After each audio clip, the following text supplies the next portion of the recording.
My name is JT Van Zant, and I'm a fly fishing guide on the Gulf Coast of Texas. Being out on the water has always been the secret to unlocking my soul. A sense of calm comes over me, and I feel like I can breathe. That feeling inspires deep thought and conversation with my clients. I truly enjoy sharing perspective on the human experience with folks I take fishing. My podcast, Drifting, brought to you by YETI, was created with the goal of capturing those candid conversations with people who inspire me and sharing their stories with an audience that has the same restless curiosity that I do. Thanks for listening to Drifting.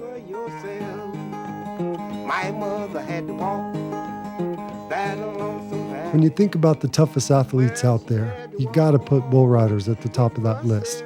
These guys are climbing on 16 to 1,800 pound bulls every weekend of the season. It's not a matter of whether or not they're getting injured, but can they ride and compete with those injuries? They put their lives on the line every time they climb on a bull. J.B. Mauney epitomizes what it means to be a bull rider on the highest level. He has sacrificed his body to be the best at what he does. Busted ribs, lacerated liver, arm almost torn off, riding with a broken foot, just to name a few. He's the first pro to ever earn over $7 million riding bulls. But if you ask JB, they forgot to mail the check. I caught up with JB in Austin when he rolled through town. We talked about his career riding the rankest bulls on the circuit, his motto of feel rough and ride tough, his thoughts on the future of bull riding. It is more important to JB to be known as an all-around cowboy than just a bull rider. When he's not on the road with the PBR, you can find him on his ranch in North Carolina with his wife Samantha and daughter Bella. He'll be riding horses and roping calves, working on stuff that needs fixing, raising and riding bulls, being an all-around cowboy. JB, man, thanks for coming down to Texas. Yes, sir. We're proud to have you. Glad to be here. Take us back, man, to your childhood and how you got to riding bulls. My dad, he rodeoed, and ever since I could big enough to walk around, I had a rope in my hand or something, and rode horses. And then when I was 3, they let me ride sheep, and that was probably the downfall right there. That's where it all went downhill. Rode sheep, and I started riding calves when I was probably 5 or 6 years old, and then steers when I was about 9, and then I think I got on my first big bull when I was 13, and did every event. In high school, I rode bareback horses, roped calves, team rope, steer wrestled, and rode bulls. And any football or baseball or yeah, I played soccer? Played baseball for 8 years. They wanted me to play for high school, and I wouldn't do it. Rodeos were same time as baseball games, so the coaches, and they were getting mad at me anyways because I'd come back limping and sore and beat up and stuff. And they finally told me, they said, "You pick or choose, baseball or rodeo." And I said, "I'll see you guys later." And then I played football for a couple years, and through middle school and stuff like that. And rodeo was where I was at. At the time it wasn't. I mean, I loved riding bulls, but they told me, they said, "You better learn how to do the rest of it now." He said, "That bull riding's not going to last forever, and that way when you finish riding bulls, you don't have to learn something else. You can go ride, you can go rope, you can go do whatever." And that's probably the best thing I ever did, was learn all that when I was younger. And because when I'm at home now, I catch cows. We work cows all the time. I got dogs there, and I'll go catch cows. And I pick up bucking horses at rodeos, stuff like that. And I'm always doing something. Yeah. And you mentioned, like, being a cowboy is a lot more important to you than just being a bull rider. Yeah, there's a lot of guys now that, a lot of them don't even know how to ride a horse, don't want to ride a horse, have nothing to do with horses. They go home and they don't mess around it. And I feel like if you're going to be a good bull rider, you got to be around them every day. You got to understand how they move. You got to understand, just working around them all the time. And I always thought when I was younger, I fought bulls some. And like I still to this day, I'll go to the sale barn on Monday, and I'll go up there and help them guys just working, and I don't get paid. I just do it just to do it. And I feel like it makes me better being around them, just working casually on, and putting them through watching the pins and giving them shots and just all that. Watching the way they move, things like that, knowing where to step, when to step to them to get around them and stuff like that. And anybody that's ever asked me, how you think I can get better? I said, go work bulls, go to sale barn, go work cows, go do something like that. And they're like, well, that has nothing to do with riding bulls. I said, yeah, it does. If you understand the way them cows, bulls move, then you can understand how a bull bucks. You can understand all of it a lot better when you're sitting there watching it from the ground and you're not on top of them. Yeah. Like right away on calves, were you kicking ass? Like, were you a step above your friends? And well, I moved up. I always moved up a year or so before I should. Like, I think you could have rode calves till like you were 6 or 7, and I think I started getting on them when I was 5. And I always moved up before I was supposed to. I mean, I wasn't necessarily. I was even with everybody else. Yeah. I mean, I wasn't no better than anybody else. And when I started riding bulls, I was decent. I was all right. I figured everybody was pretty even then. But, I once I got older and I started going, to open bull riding, things like that, I traveled with a boy from there that Brian Canner had all the natural talent in the world. I mean, rode flawless, great bull rider.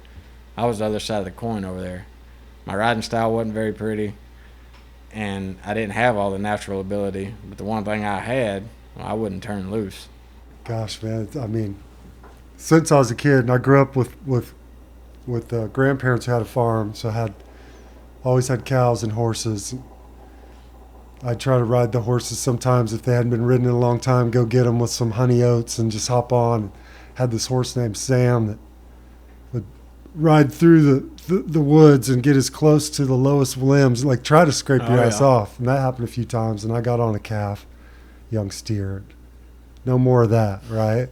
So what was it in your first ride that made you want to keep doing that? I tell you the truth, I don't know why. I liked doing it, so I kept doing it. And the pain never was an issue with me. Like, I'd get wrecked out and things like that. And, I mean, I just, I was taught at a young age that if you play the game, you take the pain. So I lived by that. And, I was the same way when I was younger. My grandpa, he had beef cows and things. And, boy, I took a lot of ass chewings because when nobody's around, I'd go over and call them cows up, give them a bucket or two of feed. They'd come up, and I'd have them wedged behind panels and whatever I could get smashed around them so I could get on them. And, he would show up over there. Yeah, just the opposite for me. He'd show up over there, and I'd be riding his cows around. Boy, he'd be mad, you know. And but that's how. Because they're losing weight, right? Oh yeah, bucking them, and then plus it's a little dangerous too. I was wondering, is he worried about you, or is he worried about his cattle leaning up? I think it was kind of 50-50 because fair enough. Where I was pinning them up at, I had about 10 foot of concrete. I had to at least ride them that far before I come off, or I was landing on concrete. And so that'll make you try a little harder. Yeah. You figure out how to stay on top if you're going to hit the ground. Did you have a rope you'd wrap around them? No, I'd get on just grab nothing. Their skin. I'd just jump on, and That's there we awesome, go. Man. Is North Carolina a big rodeo place? Used to be. Are there little pockets still? Or yeah, used to be real big. When I was, 18, 19, 20 years old, you could go to an open bull riding almost every day of the week and never go past 3 hours from my house. I mean, a guy could make a pretty good bit of money in a week just going to them open bull riding. You just put into the pot and I mean, it's just regular bull riding, just wasn't sanctioned. They were just kind of like jackpots almost. And I mean, we would go, we'd go to regular, bull ridings around there and stuff on Fridays, Saturdays, but Sunday they had a jackpot in South Carolina we'd go to. It was at lunchtime. As soon as we get off our bulls there, we'd go to a place, 15 minutes from my house, and there's a bull riding there Sunday night. And I think that Sunday night bull riding in 1 year, I won 8,000 or 9,000 when I was 16 years old there. Holy shit! Yeah. And and then Mondays we'd go to another jackpot they had. I mean, we was What always. year would this be? Oh shoot! I was 2006 first year I made the World Finals, so 2003, 4, 2002, and I mean we got on bulls every day of the week. And then when I got a little older, I bought bulls and had bulls standing at the house. I'd always keep at least about 10 big bulls around there. That way, when I come home, if I feel like I needed to get on practice bulls, they were standing there, and I'd run them in, and I'd get on them every day till I fixed whatever I was doing wrong. And then I'd haul them to them bull ridings and stuff around there, make a little bit of money on them. And but I Yeah, I just had them for practice mostly. So you just lived and breathed. It doesn't sound like you really had time to even watch TV or watch bull riding and form any heroes. You were just product of a ranch environment. That was one thing when I was young, when I was real young, when I was in elementary school and stuff, that was the rule. I had to do my homework before I got to watch bull riding tapes. So actual homework, not like bull riding yourself. Okay. Schoolwork. You know, when I got home from when I was in elementary school, when I'd get home, get off that bus, it was a rule at my house. You have to do your homework you have before you can watch bull riding. That's a good incentive. And so I would do it, and then, I would sit in there and watch bull riding. I had a box, and you could randomly pick any tape out of there, put it in there, and when it started, I could tell you what guy it was, what bull it was, and how many points he was going to be if you rode him. And, I had it memorized, and that's all I did. I eat, sleep, bull riding every day, and that's all I wanted to do, and parents, they didn't like it quite as much as I did, but they got used to it. In terms of you being hurt, or just the obsession and going to all the events? Just my mother was the one that really didn't like it a whole lot, but she got used to it after a while. Yeah, I'm sure it's got to be petrifying for a mom. Like saying, there's so many sports out there you can get hurt. Can you ride a big bull and get off of it without being hurt at all? Yeah. Or are you going to have some minor injuries to you just being jerked around like that? You can. It depends. Like, I'm so beat up now, I don't. That's what everybody said. How do you deal with it? That's why you get used to it after a while. It's you go long enough being hurt, then it just feels normal. Yeah. And, when you ride, them bulls, them big bulls, they snatch on you, you'll know it. When you say snatch, what just that? If you get out of position, gotcha. They'll, if you get kind of behind them, if you're not in time with them, they'll put a snatching on your arm. And that's what, when I ride, if you notice, I have to wear a big old brace on my left arm, my riding arm, because I've tore tendons and ligaments and everything like that, and it doesn't straighten. Like, I can reach out, and my left arm doesn't straighten completely out anymore. But if them bulls really snatch on it, and I don't have that brace, because that brace locks it from going completely straight. Right. But if I don't have it on and they snatch it straight, ooh, it's 4 or 5 days it locks in a 90-degree angle and swells up, and I can't do anything with it. Like, I can't straighten it at all. It just stays 90. And once the swelling and everything goes down in it, I can start moving it again. So pretty much I have to wear a brace on it all the time if I'm getting on. That's just long-term wear and tear. That's just getting on. That's not a specific injury to your left arm. That's not just really. holding on to the rope. That's getting jerked on lots of times, getting hung up and stomped and drug around and twisted all different directions. And yeah, not to focus on your injuries, man, but it's so fascinating because that's what keeps 99.999% of the people away from a sport like that. Everybody, they don't want to see people get hurt, but nobody wants to miss a wreck. Yeah. What was your first major injury? First major one, I was just turned 18 years old, and I was at Jerome Davis, PRCA world champion bull rider, and from North Carolina. He raised his bulls and things like that. He was injured, broke his neck, and he's paralyzed from the waist down now. And he raised his bulls, had a bull riding, and I was trying to go to as many bull ridings as I could to gather up enough money so when I bought my PBR permit, I could go and stay gone. And this was a week before we were going to buy our PBR permits, and I'd went to his open bull riding. I got hung up and was dragging up underneath the bull, and he stomped me in the stomach with both back feet, and it broke all my ribs on my right side, lacerated my liver, bruised my kidneys, my spleen. And me being young and not very smart, I wasn't pissing any blood. They can't do anything for broke ribs, so I went home. Went to bed. And next day I got up. With a bleeding liver. Had a big old knot on my stomach. Went to the hospital. They put me in the emergency room, and the surgeon come in there, and she said, when this happened, I told her it happened last night. She said, well, I'm going to tell you this right now. You should have got up and made it 5 feet and fell over dead. She said, I have no idea why you're still alive. I said, well, good thing I didn't. So, they said 6 or 8 months before I could ride another bull. I think I waited 4, went back to riding. And so it's been ever since. Yeah, that's what I put off a lot of surgeries and things I was supposed to have, and the older I get, I kind of, it's a double-edged sword riding bulls. Putting off surgeries, things like that. If I thought I could get by with it, I wouldn't have the surgery. But the older you get, the more it catches up to you, and you get a little stiffer. But bull riding career is only so long. This is what it takes. It's not you necessarily being reckless. Oh, You're yeah, evaluating your injuries. You're listening to the doctors, and then you're just pushing it to that comfort zone where you can get back on, or you won't. Yeah, you won't be in the stands. Your time will pass you by. That's the one thing about bull riding. If you're hurt, they don't care. If you're not riding, you're not making any money. Yeah. So, both my knees are blew out. Like, I don't have a whole lot holding my knees together. I have to wear braces on them and stuff when I ride. And both legs? Well, I'm supposed to wear one on my right knee too, but I don't anymore. But don't have an MCL, ACL on my left knee, and no MCL on my right knee. From getting stomped? And, yeah, just hitting the wrong way, and bull stepped on me. My ACL, MCL, I landed, went to get up, and had my leg kind of stuck out to the side to pick myself up, and he stepped on me right above my knee, and it just snapped my knee around the wrong way. And I knew when it happened, I hobbled to the gate over there and went out, and they said, "What's wrong?" I said, "I just blew my knee out." And that was the first time I'd ever had to go to physical therapy, because I went home, they did the MRIs and everything, and the guy said, "Yeah, your ACL, MCL's gone." He said, "Ripped in two." And I said, "Well, if I had surgery, how long would I be out?" He said, "At least 8 months." I said, "We better break your tape measure out." He said, "Why?" I said, "Measure me for a brace, because I'm not having surgery."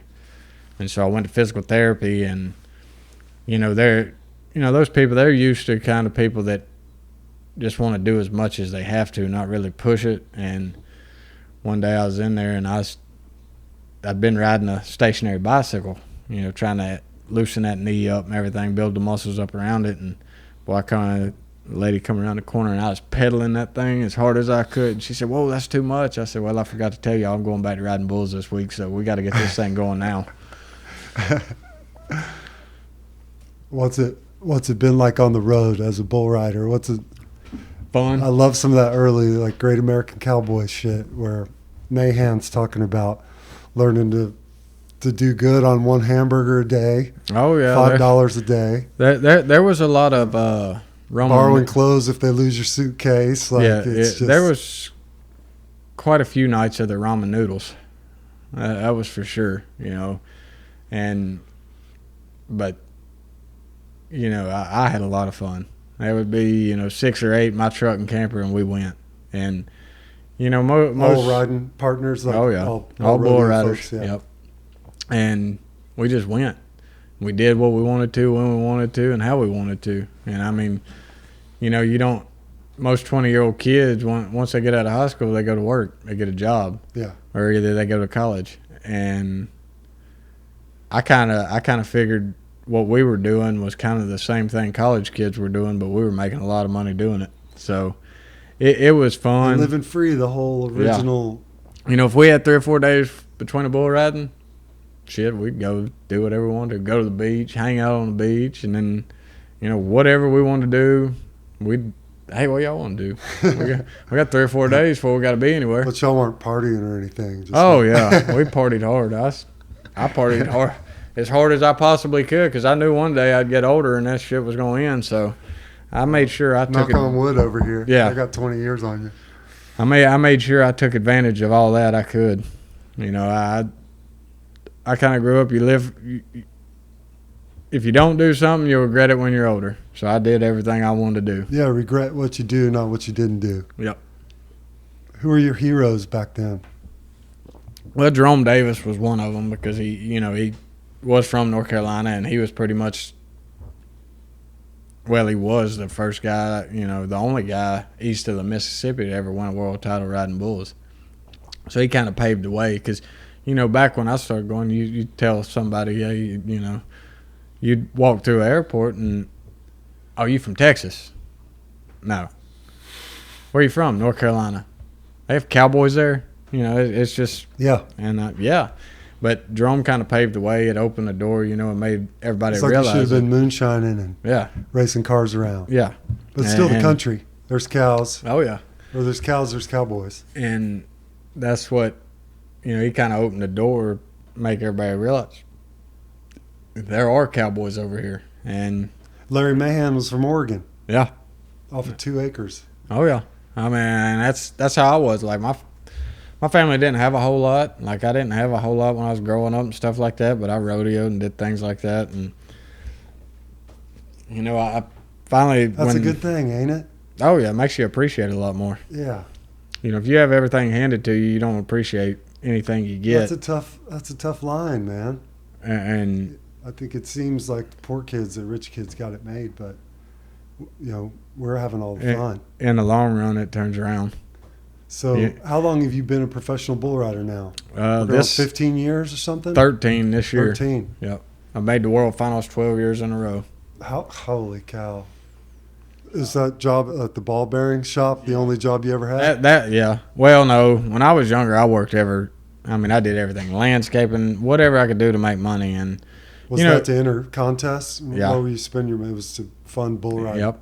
Ride bulls. And, what worked at that ball bearing plant, that's what really made me decide right there, because they told me it should have killed me. And, when you're 18, you're invincible. Nothing can hurt you. And when somebody sits there and looks at you and tell you, well, you should have made it 5 feet and fell over dead, it kind of, something clicks in your head. And that was the point where I decided right then that if I was going to do it, I better mean it. And so I worked at that ball bearing plant for I don't know how many months. And I told them, I said, I go back to riding bulls, they're going to have hell throwing me off. And they said, why? I said, I can't do this shit the rest of my life. I can't do it. And so when I come back, when I tied my hand in that bull rope, I meant for it to be there 8 seconds. And that's the way I went about it ever since. And go for first every single time. I mean, you got to be feeling like King Kong every time in that pen, right? Oh, yeah. I mean, if you're doubting yourself in that moment. Yeah, they used to. There's no getting out of that shit. They're going to open that door. Oh, yeah. And that bull's going to start kicking your ass. There's a lot of people. It's so fucking intense. A lot of those fans and things like that, they thought I was cocky when I was younger. And I'd always try to explain myself, it's not cocky. There's a difference between confidence and cocky. It's a fine line, but there is a difference. And I said, I've never told anybody what I was going to do. But I would tell you, I expect myself to ride every bull I get on. And if a guy's going, especially the PBRs, where you're getting on the rankest bulls in the world every weekend when you go there, if you show up and you think, well, I can't ride that bull, you might as well pack your shit and go home because you're beat before you even get on him. Hurt. Yeah. And that's how I've always been. Like, when I show up, there's not only that, there. you're choosing the rankest bulls you can. Well, that's What's the intent there? Nobody ever remembers 85-point bull rides. So, and I always told them, in my eyes, yeah, there's guys that's won more world titles than me, things like that. Yeah, they were great bull riders.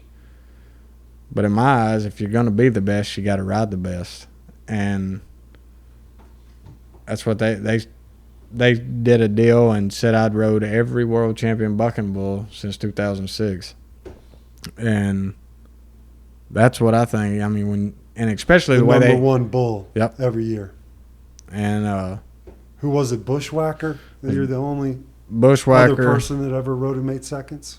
Well, there was a couple other guys rode him, but when he was a 4-year-old, when he was younger.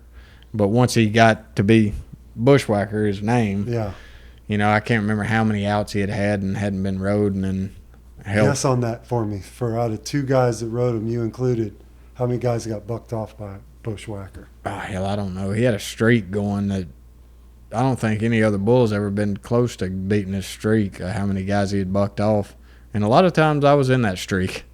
Because I ended up, out of all the years, I got on him 13 times and only rode him once. But I kept picking him because it was just... Did he hurt you? Oh, yeah. He put a lot of stitches in my chin, hit me in the face a lot of times, knocked me out a few times. Like, I mean, if you screwed up just a little bit, he's going to make you pay for it.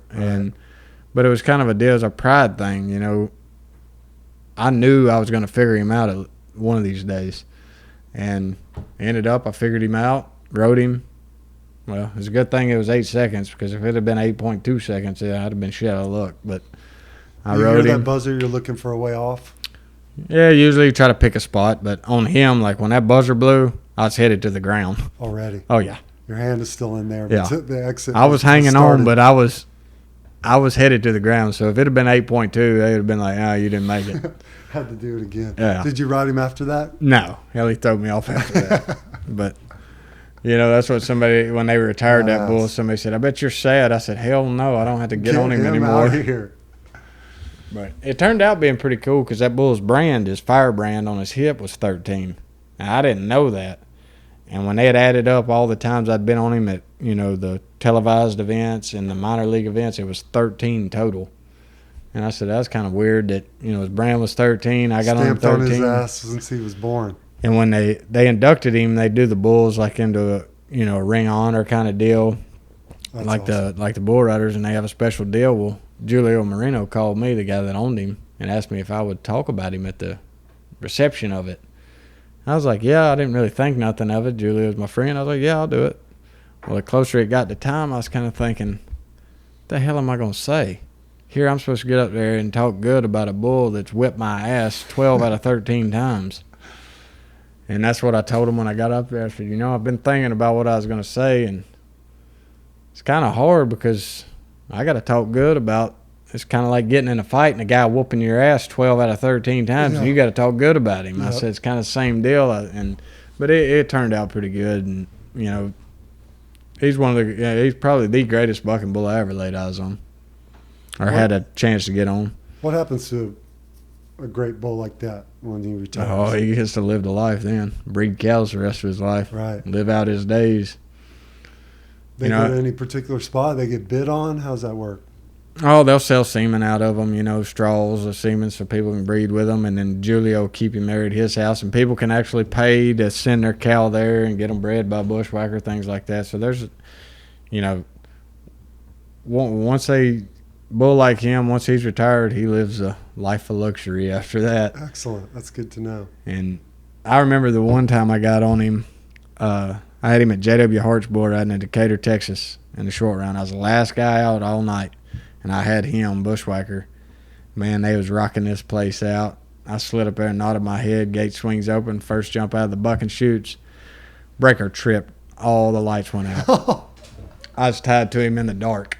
And I kind of thought to myself, man, I can't ride this sumbitch in a lit-up-ass arena. Now I'm tied to him in the dark. He like to kill me in the middle of that arena. He slammed me so damn hard. Somebody said, why didn't you just say you rode him? I said, because I was about half-ass knocked out when the lights come back on. Like instantly, or 3 or 4 seconds in? Oh, I rode him probably 3 or 4 jumps, and then, he drilled my head in the ground. Oh. Like that bull was really smart. What happens after something like that? They say sorry? Oh, yeah. Lights went out. Yeah, nothing. It's rodeo. That's it. You never know what's going to happen. And that was his thing. That bull was really smart. He never had a set pattern. Out of 13 times I got on him, he never did the same thing twice. And I was asking you that too at the Mexican joint. Like when I watch films of you and you're studying yourself, you're on your own in this sport. Oh, yeah. You don't have a coach or any hired hands. Like if you were traded in the NBA, you would be a franchise player, right? Yeah, the equivalent of yourself in another sport is like that's LeBron James, and you're traveling hotel rooms, getting your ass kicked on bulls and studying footage on your own, seeing what you did wrong. And that's one thing I like. I played baseball, football, and things like that, so I've been part of a team. But what I liked about riding bulls, if something went wrong, there was only one person to blame, and that was you. You carried all the weight on your shoulders. You couldn't blame anybody else. And I hear a lot of guys, they try to blame the bull. Well, he did this, he did that. It's not the bull's fault. Bull's job is to throw you off. Your job is to stay on them. If you didn't do it, you did something wrong. Right. And that's what I liked about it, because I couldn't get, you can't blame anybody else. Every ride is bound to be just totally different. Oh, yeah. And similarities, obviously. But those twists and turns, it's all random. Just that bull, his movements. It's a humbling sport, I'll put it that way. One day you're on top, and the next day you're on the bottom getting stomped. Gosh, JB, I was a Houston kid, fair enough, and I grew up around a bunch of Westerners, right? And they were busy tearing themselves apart country music scene, right? Mm-hmm. The cowboys were always something different. Like I said, my grandfolks had that place, and I loved to pretend that I was a cowboy, but that's all I ever did. And in fact, the boys from Hallettsville, I got punched in the face a lot for being a city slicker. And I had no business out there. And I think they were real pissed that I had 300 acres in my family's name out there. Yeah. But they talked me out of it, man. I wasn't tough enough to hang in that crowd. Even from the country, I mean, you got your merchants and your dentists and your bankers. Not everybody who lives in the country's a cowboy. Oh, yeah. That's a rare breed, man. There's a toughness there that's hard to describe. Yeah. I mean, you got to have a whole totally different mindset when it comes to being a bull rider or a cowboy. And, I've did some bull riding schools, and I tell them guys, look, don't feel bad if this is not cut out for you. Not everybody's cut out to be a bull rider. And, they don't understand it at the time what I'm talking about, but I'm like, don't feel bad if this is not your cup of tea. I mean, it takes a different breed to ride bulls for a living. I'll put it that way. And, a lot of people think you're crazy and things like that, and then they'll ask you all the time, how you deal with the pain? How you get used to it? And, it's just something that was drilled into my head, and I was lucky enough to come around when guys like Justin McBride, J.W. Hart, Ross Coleman, those guys were still competing. Yeah. Well, those guys right there were the hardest guys on somebody. I mean, if you weren't a cowboy about things and you showed a little bit of weakness, boy, they chewed you apart. And, that's where part of my mentality comes from. Did you have to stand up to some of that? I wouldn't take no shit off of them. I acted like I wasn't listening to them, but I was hanging on every word they said because, I mean, hell, I was 19 years old, and these were guys I'd watched on TV. They were, guys I looked up to were the baddest bull riders in the world at the time. But in the same sense, I wasn't going to show them that I was listening to them. I acted like I was a little smart ass. Where would this be happening? Like after a rodeo, there's a bar in each town where everyone goes? Yeah. They used to have after parties at them deals, but what I used to say, the worst place, the worst ragging you could get was in that locker room. If you act a little bit weak-hearted out there in that arena, the last place you wanted to go was back in that locker room. Give me with an them example, guys, man. Tell us about that. Oh, man, if you looked off and didn't try as hard as you would, you can imagine the names you got called when you walked through that locker room. And it's changed so much in 10 years. You don't see it anymore. You don't. Like, I sit in them locker rooms, and if somebody's kind of weak-hearted and doesn't put out a whole lot of effort, nobody really says anything to them. It's like it's okay to not try as hard as you're supposed to. And it's not a community. Imagine that there's love in that. Tough love. Oh, yeah. That's how cowboys communicate. It's not fuzzy and warm. It's changed a lot since I've been around. The way everything in bull riding is. Do you feel like you saw the last of what those guys saw? Oh, yeah. And some of the guys, the younger guys you're riding with, never saw that. You don't see that. You don't see that near as much anymore. Like those guys around the house. Shoot, when we had my truck and camper and we'd be gone for months, like 3 months and 4 months. There wasn't no telling when I'd show back up at home and just stay gone all the time. And now it's kind of like, yeah, there's 3 or 4 of us. We're gonna go up here this weekend, but then we're coming. I mean, they just leave for a weekend and come home. When we were doing it, man, we left and we stayed gone and we went to bull ridings. I mean, a bunch of bull ridings in 3 months. And my truck would go as far north as Canada, as far south as Mexico, and all the way to Oregon, California. I mean, we'd run a truck in the ground in 3 months, and we'd put some miles on some stuff. But it was fun. What are you pulling, or is there a bunch of bags, a bunch of luggage in the back? Had a slide-in camper, Capri camper, rodeo camper, had a generator on the back. So that's where everyone was sleeping. No hotel rooms. Yep. We have a damn rotate driving shifts. There'd be 3 or 4 of us up front at one time, 3 or 4 in the camper. When our shift was over, we'd pull over. The ones in the back got up front. We'd get in the back and go to sleep. I mean, we'd truck it. How many rodeos in a week or a month can a man pull off and be healthy? Well, driving, it was harder. You'd have to fly and stuff like that. But I remember one summer I collapsed my lung. Was at home for 6 weeks. When I come back, I went to Salinas, California on, I think, Thursday, Friday, or Thursday, and then I think Tulsa that year was a 3-day deal. So I went to Salinas Thursday, Tulsa Friday, Saturday, Sunday, Cheyenne Monday, Tuesday, Livingston, Montana Wednesday, Yuba City, California Thursday, Weatherford Friday, San Antonio Saturday, Sunday.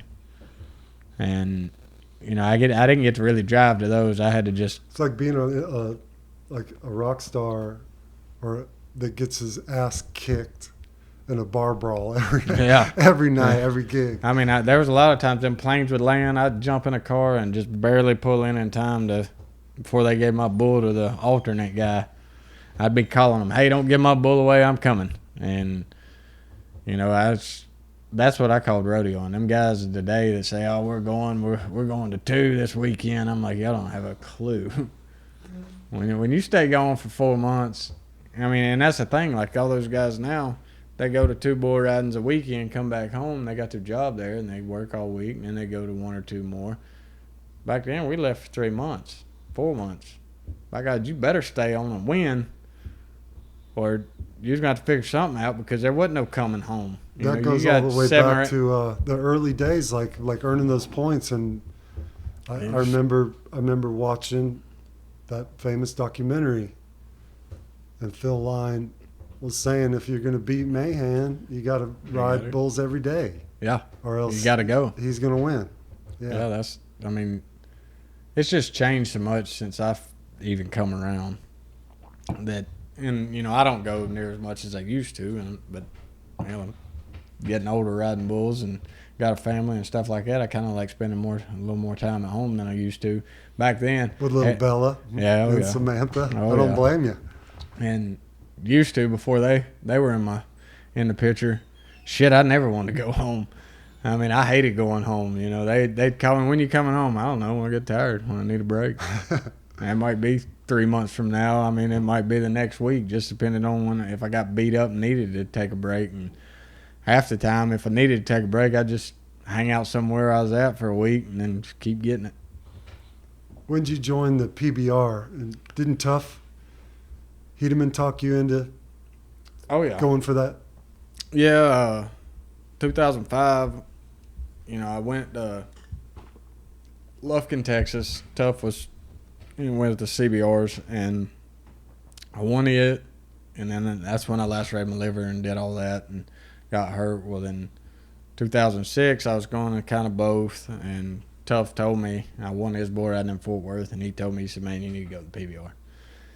And I said, "Why is that?" He said, "If you want to make a living riding bulls, that's where you need to go." And I said, "All right," and that's where I went. Did that do just that for you? How'd that change? And what are the different bull riding organizations out there for professional? Well, there's, you got Extreme Bulls, that's part of the PRCA. Then you got CBRs, that's Championship Bull Ridings. Then you got PBRs.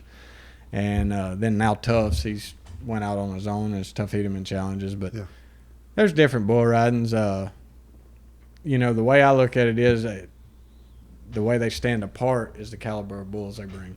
And as far as I can tell, the PBR is at the top of the totem pole. I mean, every time you show up to a PBR, you're getting on a bucking son of a gun. Are all the points independent, or are they all stack up together? Each association's independent. Right. And but I think, as far as getting on the best bulls, PBR is right at the totem pole, because when you show up, you're getting on a bucking bull every single time you nod your head, and they only bring the best bulls in the world. So you joined the PBR. Tough talked you into it. You got signed up. Yeah, I got my PBR permit before Tough told me to go, because I was kind of going anywhere and everywhere trying to make money. And he told me, he said, "You need to quit fooling around. Just go on to the PBRs." Does it continue where you prioritize the PBR, but you ride in other organizations too?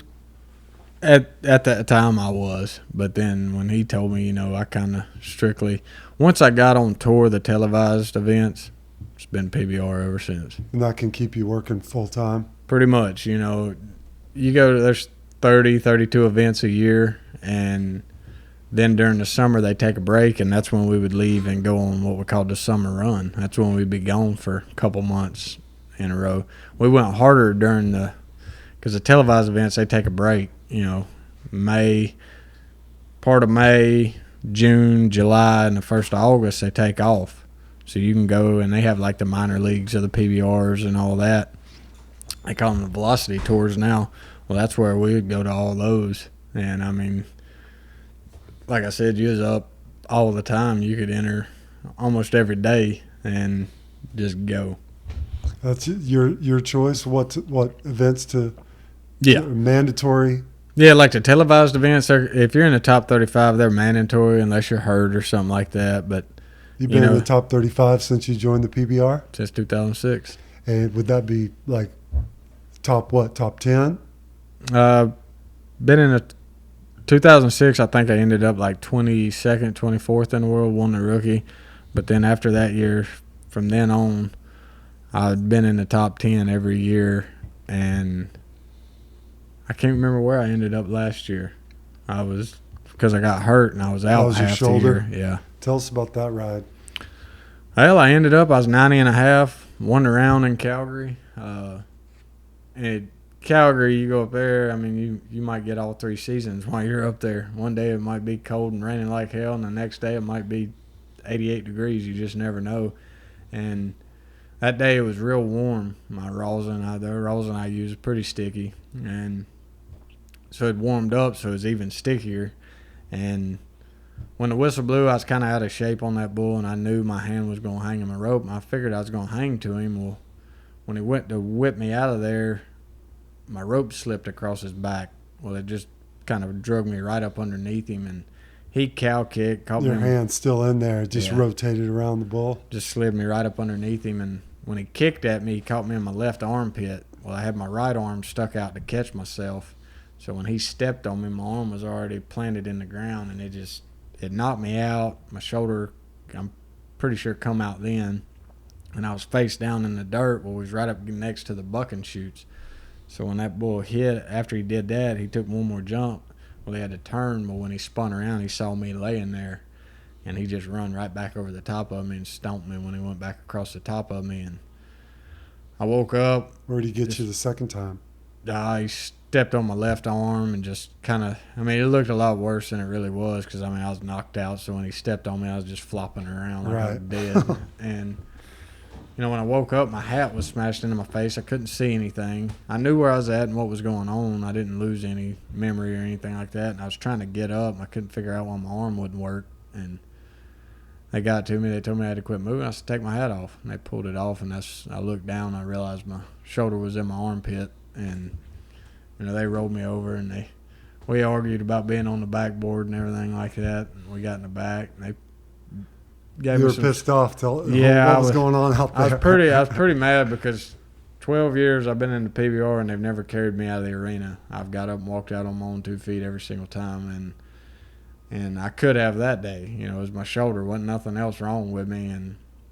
But out of protocol, I guess, they just automatically strapped me to that board. And, you know, when we got in the back, I made him unstrap me before I'd let him work on my shoulder. And he finally checked some things on my neck and stuff, and he unstrapped me. And they gave me some pain medicine to kind of relax the muscles and everything. And they popped my shoulder back in, went to the hospital, and said my shoulder was broke. And the next day I went back and they did MRIs, and that's when they told me everything, and my shoulder was tore completely off.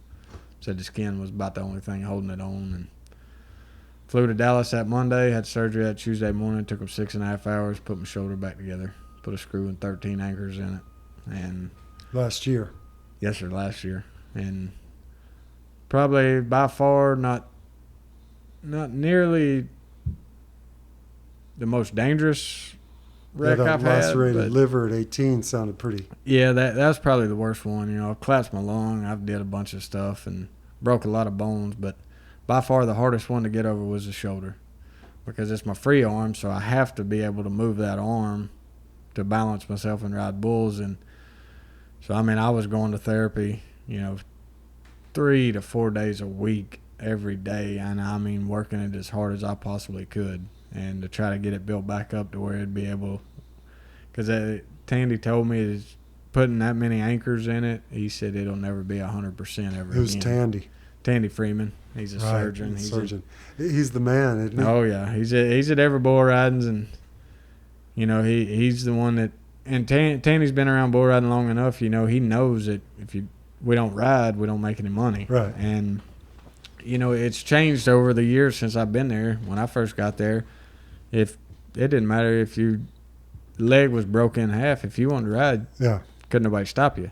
But that's what Tough told me. If it's not life threatening, you're not really hurt. Yeah, and Tandy, they've given him the right now to say no, you can't get on. He's the official surgeon for the PBR. Yep, and they've given him that right, and more or less it has to do with concussions, and which I understand where they're coming from, because sometimes and I've been in the same situation. You got to be safe from yourself, and because that cowboy, you guys aren't going to quit. The cowboy mentality in you. Hell, I can ride, and sometimes it's good to have somebody standing there saying, "Hey, yeah, you could, but you don't need to, because if you do, you can be hurt really, really bad." And it's good, but in the same sense, Tandy's not your normal surgeon either.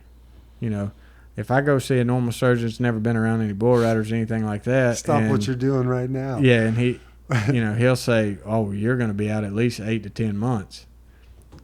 Send the X-rays or whatever to Tandy. You can be back in 4. He'll cut it down to where it's the least amount of time, but you got to work your ass off to get back. And I ended up. He told me 6 months before I'd be able to get on a bull again, at least. Tandy told you that. Tandy told me that, and I busted my ass off as hard as I could, and that a bull riding in Raleigh, North Carolina, and I went over there and I was talking to Tandy, and I asked him. I said, "Hey, what if I want to ride in the finals?" He said, "Well, it's not your head and your neck. It's not life threatening." He said, "But you could tear it up bad enough where you'll never ride bulls again or use that arm."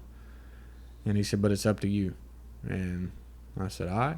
So we double timed it after that, and I really went to cranking on it and working on it. And what was that process? What did he have you doing? Oh, that was horrible.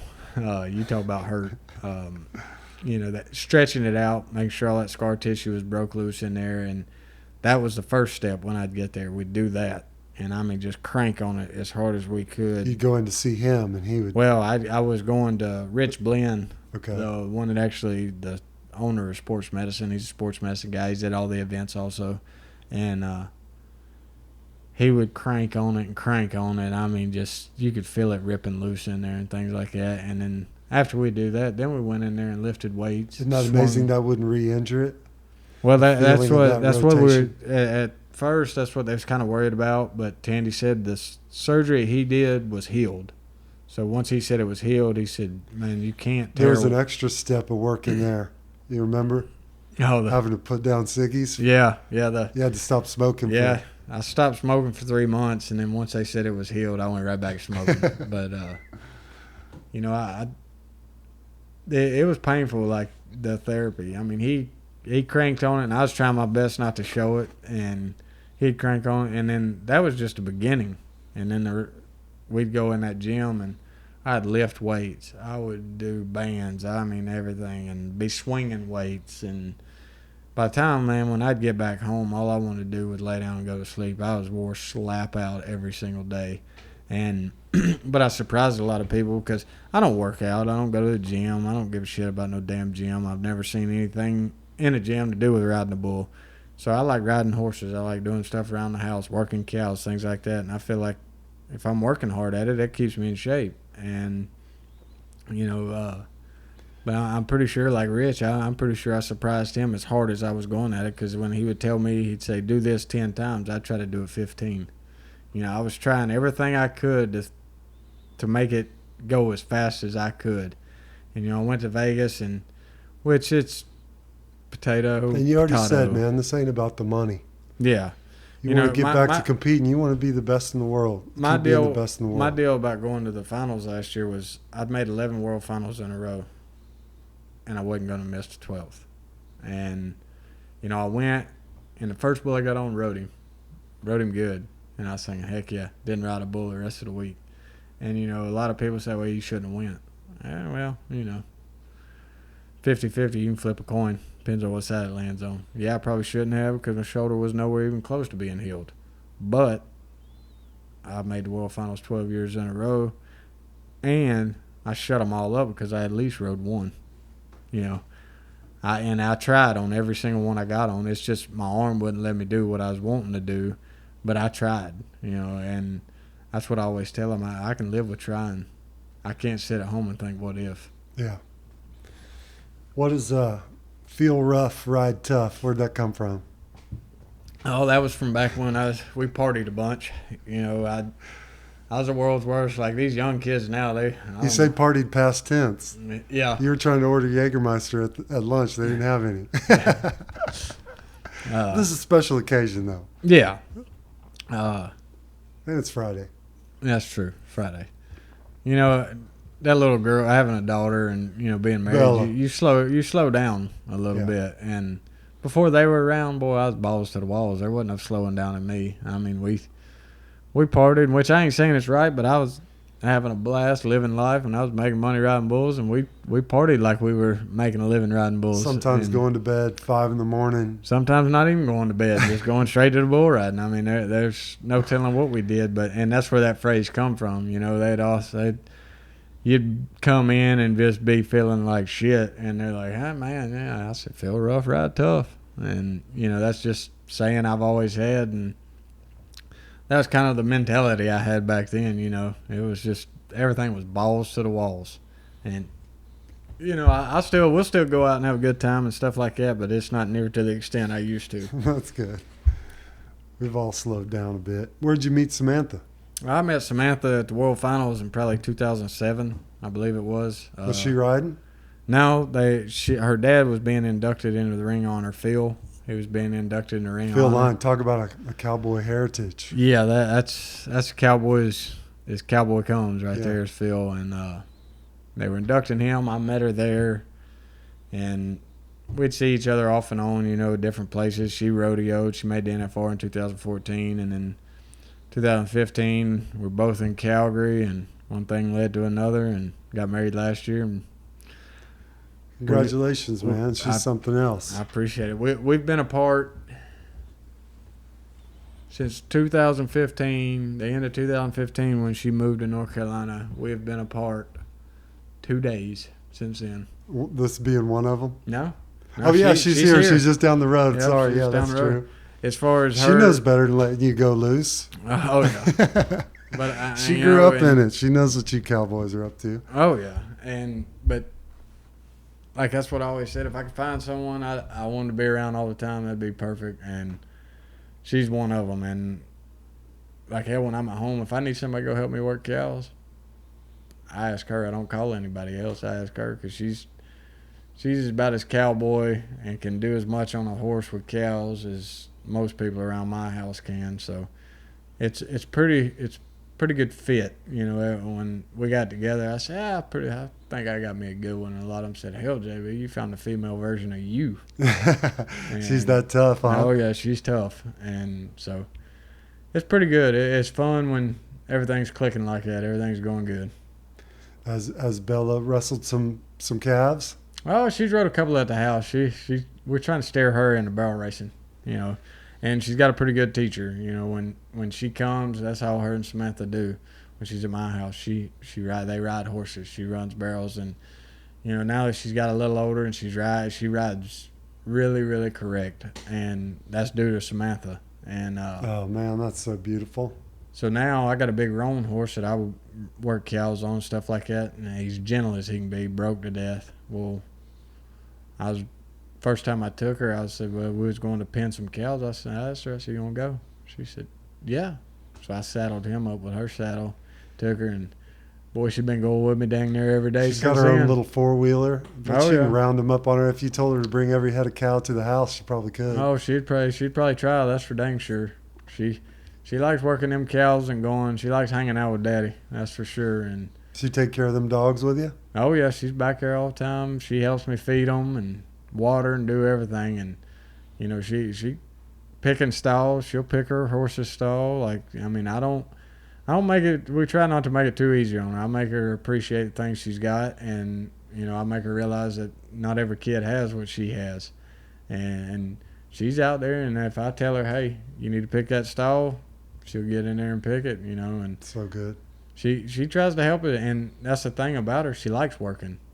You know, if you tell her to go do a job, she'll try to go do it. And if she can't figure it out, she'll come ask, or she'll try to figure it out. And that's the way I try to raise her. You know, I if she wants to do something, I'll tell her, well, you might not want to do that. Yeah, but I want to. I'll say, all right, well, if you fall, don't cry. I said, because if you're gonna be dumb, you better be tough. And you know, I let her make her own decisions, kind of. You know, she'll say, well, can I climb up that right there? I'm like, it's on your own, but if you fall, don't you cry, because you're the one who made the decision to crawl up there. And for the most part, she's good at that. She gets skinned up. She can tough it out. She's for being a girl and being her age, she's damn real tough, actually. Like, I mean, the other day we went and caught them bulls, and you know, the gate, there's a hot wire fence on the inside, just one strand, but we went out the gate and she opened it for me, and I was sitting there waiting on her. She went to close it back, and she kind of looked at me kind of funny. And I was like, what? She goes, I don't know. It felt weird. And I was like, what? I didn't know what she was talking about. And I was watching her, and she reached over and grabbed that chain again. And when she grabbed it that next time, she dropped it. And she looked at me. She said, it's making me feel funny. Well, then I realized it was shocking her. It was hot. And well, the way she was acting, I didn't think it was shocking her that bad. So I walk up there, and I grab the gate. And when I grabbed that damn chain, it shocked the shit out of me.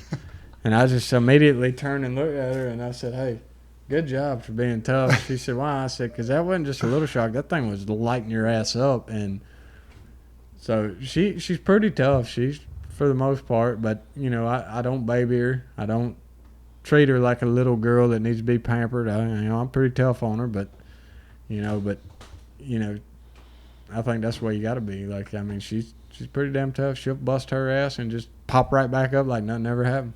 Keep getting it. Do you and Samantha feel like you're actually keeping a part of this country's heritage alive on a daily basis? Does that occur to you guys, or y'all just living the way you were raised? And we trying to raise her the way we were, not so much the way I was raised, but you know, more along the lines of the way Samantha was raised, and you know, the way I've learned to be over the years. You know, I try to and try to raise her the best I can to where she's grateful for things and understands that not everybody has, and so she's not a spoiled brat. Yeah, you know, pretty much. And that's the way you see a lot of kids now. That's the way they are. Man, you want to do everything for your kids and make sure they're safe and all that stuff, and you deprive them of discovery. And that's one thing. Like, I don't like, you know, doing things, riding horses, things like that. Yeah, it scares me sometimes because I mean anything can happen. They're wild animals. But you can't not do things, and especially me, I understand it completely. I ride bulls for a living. Yeah. And the way I look at it is, hell, I can get hurt walking out of the damn door, stepping down the steps, fall the wrong way, and break my leg. I mean, you can get hurt doing anything if you think about it. Yeah. It's just some things you're more apt to get hurt, you know, easier than others. But I don't look at anything like that. I mean, and you know, telling her, I watch her, I pay attention to her, but she's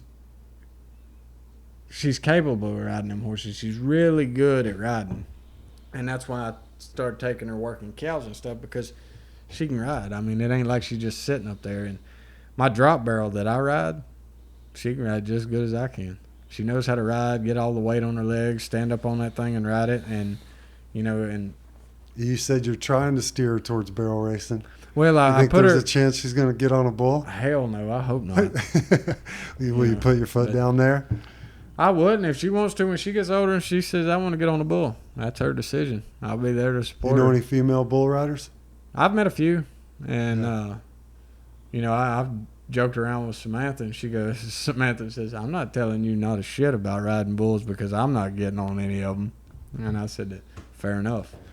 You know, horses had to be broken. That was a part of necessity in the pioneer days. What do you figure drew men to get on bulls? That wasn't a necessity. That just probably betting in women, I'd say. Yeah. You know, just trying to show off, or had a bet with a buddy. Way any dumb shit happens. It's either got to do with It's either got to do with about 3 different things: pride, money, or women. So women at the top might be reverse that list. But You know, a lot of people ask, well, you got a daughter now. Don't you think it's kind of reckless? You know, you get hurt, you get killed riding bulls. Yeah. But I want to I want to show my daughter, you know, I want her growing up seeing me that she knows if you try as hard as you possibly can, you can make anything work. Yeah. And that's why, and, you know, when she does get hurt or something like that, you know, I've told her, I said, well, did you cry? Yeah, a little bit. I said, well, you got to be tough. I said, tears don't make it feel better any better, do it? No. Okay, then. I said, then you don't need to do it. I said, when I get wrecked out on the bulls, you see me crying? She said, no. I said, it hurts like hell, but I get up and walk out on her. She said, yeah. I said, that's it. You got to be tough. And I said, you got to be tough in everything you do, and you got to try as hard as you possibly can. If you want to do something, you better try 110% to do it. And that's just the way I try to teach her at anything she does. Does she watch you ride bulls? Oh, yeah. She comes to events? Oh, yeah. She was there the other day when I got on that practice bull, and I stepped back over, and she said, you did good, Dad. I said, appreciate it. 'Cause I thought that bull was going to smash me up against some fence. But she's sitting up on the fence? Oh, yeah. She's sitting on the back watching on some steps. She's right there with me. Oh, it's so cool. Since she's out of school, she's my right-hand man now. She's usually with me. Going, doing whatever.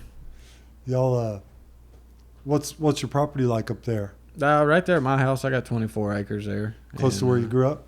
Yeah, about 30 minutes from where I was raised. And got 6 horses, about 8 cows and a bull there, and 20 head of dogs. So there's always something to be done. You selling cows? I traded these cows. I had a iron horse chopper, old stretched out motorcycle, chromed out, pretty nice bike, but didn't need it anymore, wasn't riding it near as much, and traded it for them cows. And the guy said, well, I got 8 bred cows here, I'll trade you. I said, bring them, I'll trade you. I didn't get rid of the damn thing anyways. So I got those cows there, and they're calving right now. And I went the other day and bought me a big old Bremer bull to put on them, so they're running around back there. Did you meet Phil Lyon before you and Samantha got together? Not really. I met him when I met Samantha. You knew who he was? Yeah, I knew who he was. You know, the Great American Cowboy documentary and everything. And, you know, they did an interview with me one time. It seems such like a perfect match. Oh, yeah. Yeah. And, you know, I did an interview, and somebody asked me, they said, you know, what do you think about your father-in-law there? And I said, well, in my eyes, not taking anything away from anybody else, I said, but in my eyes, he's the last true all-around cowboy. And they said, well, what do you mean? I said, when you can go to the NFR and win the average in the calf roping and the bull riding in the same year, that's all around in my eyes. You're working both ends of the arena. It's not just one or the other. He worked both ends of the arena, and he was damn good at it. What's he like hanging out with him? It's fun hanging out with him. He you know, it's a slower, I mean, he's going and doing all the time, but it's a slower pace. Like, if he's going to do something, he thinks about it first. Does he ride? Oh, yeah, he still ropes and does all that. I don't know when. He's in pretty good physical shape? No oh, yeah. Lasting injuries? Last time I was down there, and hell, we was out there digging up water lines, replacing water lines and shit. And, you know, a couple of years ago, he cut 2 fingers off his right hand roping, and he said, man, they said he can give him a trigger finger. All those years of doing it, that just happened to him. Oh, yeah. What was the situation, you know? Just roping. You know, he was healing. Steer was kind of running the rope. He went dally off, got his fingers caught in a dally, and I guess, you know, cut him off. And Samantha showed me the picture because they took a picture of him in the arena, and he's sitting there kind of looking at his hand, and these 2 fingers are gone. He's just looking at it like nothing, like, oh, well, shit. I had him long enough. and I told Samantha, I said, well, I get 2 things out of that picture. She said, what's that? I said, 1, I thought I was tough. 2, it'd be a hell of a lot easier to shake that man's hands. He's in my size. Like, he's not a very big man at all. But, my God, you talk about some massive-ass hands on him. That son of a bitch has paws. They're not hands. Yeah. But he's a cowboy now. Years of gripping fence posts. Yeah. I like going down there and hanging out because there's no telling what we get into. He'd be like, come on, JB. And hell, it might be 6 hours before I come back. I like it. Is he hunting and fishing or just working with cows? Does he do that too? Coyotes all the time. I mean, he's all about some coyote hunting. He's got cow dogs there, works cows all the time. I mean, how much property is he on? At the ranch there in Catula, there's probably you'd have to ask Samantha. Probably 4,000 or 5,000 acres right there. Oh, And amazing. They've got another ranch in George West. I'm not sure how many acres it is, but he's always I broke doing down in something. George West the other day, and I thought, man, because I knew from Great American Cowboy, that's where he was from, and I knew I was going to be talking to you. Yeah. So that felt just right, man. That's Little backwoods tire shop got me back 3 tires. They all lost tread on I-37 at the same time. It's for sure. It's tough country. It's hot right now. It's I'm sure it's hot in North Carolina too, but God darn it, it's humid in North Carolina. Like it'll be 92 and it feels like it's about 108, with the humidity, but a little different country. Yeah. We got the mountains and shit like that, and all the trees every damn where you turn. And very stuff like green that. up there. Yeah, and really, really green. Then you go down there and it looks like a desert, But I like it down there. It don't bother me. Somebody say, I don't know if I could handle that. I say, hell, I could. When you come around Texas and you look around, go see your father-in-law, you get the idea that being a cowboy is pretty safe in terms of its future? Or do you see a shrinking environment everywhere you go for a real cowboy to exist? Well, for the real cowboys, I think it's all right. But for bull riders, I think it's starting to slack off. I mean, it's kind of like everywhere you go, guys that raise bulls have trouble getting their bulls bucked because nobody wants to come get on practice bulls. That's how it is around my house. It's how it is everywhere. Everybody I talk to, hell, we can't get our bulls bucked. And I think it's that generation, that they've never had to really work for anything, and they think it's supposed to just be handed to them, where when I come around, the only way I knew to get better was to get on more bulls. So I got on bulls every day, all day. Didn't matter if they had never been bucked before or if they'd been bucked 150 times. I didn't give a shit. Run them in there. I was getting on them. Now, is the PBR as big as it's ever been right now in terms of popularity and members and all that? I'd say. And it's getting bigger. What a contrasting trend then. And that's the thing. Like, you can tell even at those deals. So people are training in gyms and getting on mechanical. Yeah, it's kind of swapped from the old school cowboy mentality to the new age cowboy, I'd say. Well, I wouldn't say cowboy, but the new age, working out, doing yoga, things like that, exercising. And it's changed completely, and each How do you feel own. about that? I know you're kind of indifferent. You've got your own style, but what do you and your buddies talk about in the future of the PBR, professional bull riding? If somebody don't do something, there ain't gonna be bull riding in 10 years, because they always talk about all the guys raising all those bucking bulls, Dylan HD Page raising all those great bulls. I said, yeah, that's good. The bulls are getting better, and they do. They get better and better every year.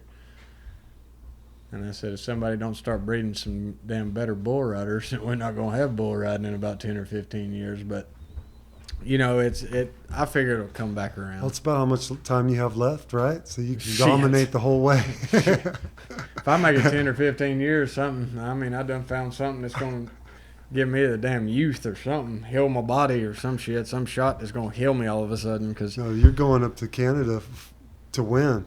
Oh, yeah. That's it. If I'm going to win. There ain't no, I don't Is that a televised event? Hell, they televise it on something, but I'm not sure about it. I have no idea. I'll be keeping a close eye, man. What do you guys think? You got anything you want to talk about specifically, JB? Corey Weesey sucks. We've kept it pretty clean. He is. He's the best sucker ever. I don't know. How do you feel about it? Good? I feel really good. I think everything he's talked about's awesome. I don't know enough about professional rodeo, perhaps, to take it to the next level, but I think everything he said has been great. Yeah, it needs to be palatable by Gen Pop, but at the same time, if they can Google everything y'all are talking about. I want to talk about him moving to Texas, but it might be a little early to put that Yeah. news out there. I don't want to jinx it. Illegal hiccup on there. Yeah, anything we can say about the ex-wife to improve our case? get it out there to give I've you left. Well, see, the ex-wife isn't the mom. Got it. I had the daughter, then got married, divorced that one, and married again. You know, I like to gamble though. Yeah, I kept it away from the family stuff. I don't want to hear him have to talk about. No, yeah, you don't Ma want to and get Pa. that shit. Jerry Springer'd be calling about motherfuckers pulling guns and shit like that. How do you travel around these days? Usually fly now. Fly in, fly home. You know, there's not a whole lot of, you know, if they're close, you know, within 5-6 hours from the house, we'll drive. And then during the summer, like I'll drive to them rodeos and stuff. It's nothing for me to leave and drive to Catula. That's a long ass drive. Yeah. And but I don't mind driving. I don't like it near as much as I used to, but you know, Same type of rig. well now Air-conditioned camper, nicer one. now the rig is a truck and trailer, a living quarters trailer. Because usually if I'm driving, we're hauling horses. Like somewhere. a Freightliner or something. Well, no, I got a Platinum Ford right now. I do have a pretty sweet ass Peterbilt getting redone. It's Nice. a 85 359 flat top Pete, old school Pete. Partial living in the trailer and Well, got the Peterbilt's. It's a straight semi. I dropped the front axle, left the rear one in the back, lowered it down, put a ball on it so we can pull that living quarters trailer. And it's got a sleeper on it, but it's gonna be decked out, pearl white, big 8-inch stacks on it. Yeah, they decking it so out. you'll hit the road again. Forget the airplanes. A little bit, but during the summer, like I work some rodeos during the summer, picking up bucking horses, so we have to haul them horses and stuff. And I told Samantha, I said, hell, you know, all the rodeos we work's either in Texas and stuff like that, so why not have a big truck? Because it's, you know, they last a lot longer than a pickup does. You can wear a pickup out pretty damn quick. Yeah. And so I ended up getting that truck. Well, the way it was a nice truck when I got it, but it just wasn't me. So I took it to a guy and I said, you start from one end, you go to the other. And I said, you deck this sumbitch out. Fun. So when it gets done, it should be pretty damn badass. Big old chrome bumper on the front, big old gangster fenders. They extending the gear shifts so when you shift gears up here, big old stacks. The stacks are supposed to be 13 foot tall, so it's gonna it'll be pretty decked out. Is the sleeping all up in the cab? Yeah, it's just got the bed in the back, you know, right there, and have all that right there, and that'll work good too. Like, you know, driving. And you'll do the driving. Oh yeah. There's not a bus driver in your sport. No, JB has to do all the driving. You got to get a Class C license for that? No, sir. It'll be tagged as an RV. Perfect. We're gonna put all the stuff in the sleeper that, you know, it has to have to pass the inspection to be an RV, and then if it's an RV, you don't have to have a CDL to drive it. Because I don't want to go through all that. Yeah. That was one thing that maybe you guys already talked about, but that we talked about HD and what you just mentioned about. The Bulls are getting better, but the Cowboys aren't at the same level. Like, how's that changed? Just the cowboy, like you punchy at, like it's the new guys that are approaching it as a business, and they've got dietitians, and they don't, like you said, they're not riding horses, they're not working on the ranch on the weekends. There's not like the whole culture and the style, like everything's kind of shifted. Where JB's like one of the last of a dying breed. That's for the last, you know, us growing up in Texas and everything that you respected about the Cowboys, whether they were bull riders or just. That's where all the mystique was in the freedom that they had. Yeah. The bull riding was just a display of their toughness, but the thing that was so beautiful about it was never having a job, being a hard-working, tough son of a bitch, you know, and having all your shots, all the calls you make being on your own terms. Oh yeah, that's the beauty of it. That's the one thing. That's what a lot of people say. Well, you like riding bulls? I said, well, one, I love riding bulls. I said, but two, I don't have a boss. Nobody tells me where I gotta go, when I gotta go, and how I gotta do it. I said, I do it when I want to, how I want to, and there's nobody standing there telling me any different. I said, I mean, you don't have a boss. Yeah, I mean, they got to tell me where I got to be to sign autographs things, but when I crawl off in that buck and shoot, there's nobody standing there telling me, well, you need to do this, you need to do that. It's all on you. And that's one thing I like about it, because, you know, when I go home, I've rode bulls good enough to make a decent living to where during the week I can do whatever the hell I want to, you know, and then go ride bulls on the weekends. And like he was saying, it has changed. A lot of those guys are in the gym doing that, but when you're riding there's nothing that compares to a bull any better than a horse. It's an animal. It's moving. You got to ride. You got to get in time with it, you know, doing stuff. So I figure, you know, riding horses is just as good. And everything. I mean, it's changed all the way around, though. But they've asked me, you know, JB, why don't you go to the gym? I ain't never seen shit to do with riding bulls in a gym. Yeah, you can be strong. I said, I'm a proven damn fact. I ain't damn strong. I ain't the biggest summit you ever seen in your life. I said, but I can ride bulls. You don't have to be strong to ride bulls. You just got to be in the right place at the right time. As long as you can do that, it don't matter how big your damn arms are. And I've seen guys, you know, they work out and they get bulked up and big. Well, hell, then they start tearing shit. And you know, they get their muscles so tight that when an 1,800-pound bull does snatch on you, then they rip their biceps in half, shit like that. And that's what I always thought. I said, hell, if I ever need to start working out, I guess I'll start working out. But until that day comes out, I'm not going to a gym. It's worked so far, man. I went.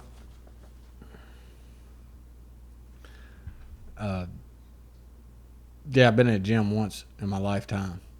And that was to buy a gym membership for a tax write-off. Did you ride broncs too, or just kind of rode bareback horses? Never rode any saddle bronc horse, because back when I was younger like that, I didn't have the money to buy a bronc saddle. Couldn't afford one, but I could buy a bareback rigging. So I tried that. And actually, the last bareback horse I got on was in 2013. I quit getting on bareback horses in high school, and then one day I got a wild hair. And guy was having an IPRA rodeo right by the house, and I called him. I said, hey, put me in the bareback riding. He said, what? I said, yeah, I'm going to get on one. Wild hair I had. So ended up getting on him and ended up winning second. Stayed on. Yeah, stayed on. It worked out. This is a stupid question. Is that 8 seconds also? Yes, sir. On a bronc? How was that developed? Where did 8 seconds come from? I have no idea. Sometimes I want to punch that summit in the face, whoever come up with it. Because if it was 7 seconds, I'd have a damn $10 million. Yeah. If they paid you. Except that's at 5 seconds. Hey, whichever one of them some bitches come up with 8 seconds need to be slapped in the face. But JB, thanks for coming, man. Yeah, thanks sharing for having all me. that cowboy stuff. Appreciate it. It's an honor. Sir. Thank you. Best wishes to you. Appreciate it. Keep winning. We'll try to. Sounds good, man. Yes, sir.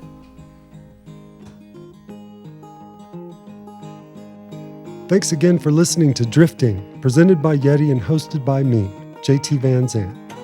To listen to more episodes, visit YETI.com or search Drifting on iTunes.